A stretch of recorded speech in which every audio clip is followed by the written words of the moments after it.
This is a lecture from Open Tuition.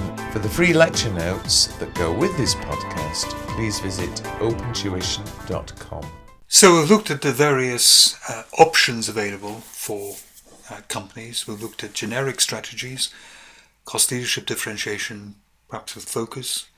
We've looked at the strategic direction, market development, product development, diversification, cost saving. We've looked at different ways of accomplishing that, merger and acquisition, organic growth, joint ventures, and so on. We looked at maybe different ways of forming a relationship between the head office and the various subsidiaries, like portfolio management or synergy management or the parental development. So we could be faced with a whole lot of different options here, which we could do and which might achieve our objectives. How do we decide, how do we choose which of these strategic options might be better? And the methods to be, this is really the way to be looking at here. 3 things to look at as defined by Johnson and Scholes, and this comes up again and again and again in ACCA answers. It can be used to make a choice or suggest a choice of what a company should do, or it can be used to evaluate a choice a company has already made. Very powerful, very simple way of trying to evaluate strategic options. And the first thing we look at is suitability. How suitable is the option given really the kind of environment that we are in? So, for example, we can look at the economy.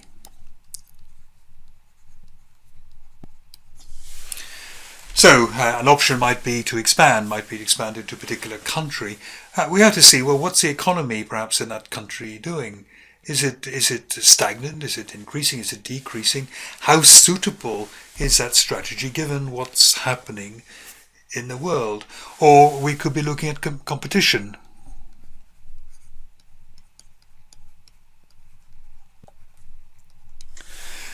So what's our competitors doing? What sort of direction are they taking? Do we want to follow a strategy which might mean that we are going to be competing exactly with them, head to head, so to speak? Or do we want to maybe achieve a strategy which is slightly missing them, so there's maybe going to be room for both of us? We can also look at maybe some of our strengths here. Does the strategy we're thinking of following, does it play to our strengths? Does it avoid the weaknesses which may make it difficult?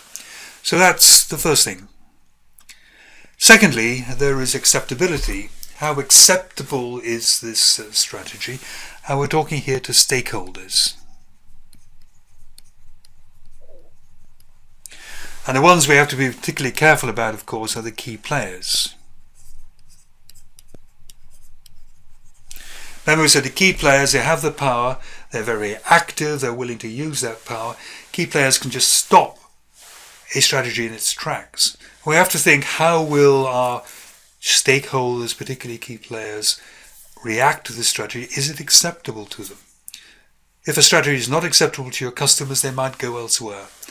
If it's not acceptable to the government, if it's some sort of a strategy involving saving tax by shifting money around various countries and so on, again, the government might take action. If the shareholders don't like it, they may again sell their shares. They may cause problems at the AGM. They may ask for the director's resignation and so on. So acceptability to shareholders, customers, government, employees, any of these who are key players can stop it. And finally, there is feasibility. Will we actually be able to do it? And I suppose here we're looking primarily at the M words. Do we have the money? Do we have the management expertise? Do we have the men and women, the human resources to be able to do it? Do we have the markets, the machines, the material? Is our brand strong enough? Do we have the right IT, the MIS, and so on? Do we have the know-how, the methodology to do this? If we don't have the right resources,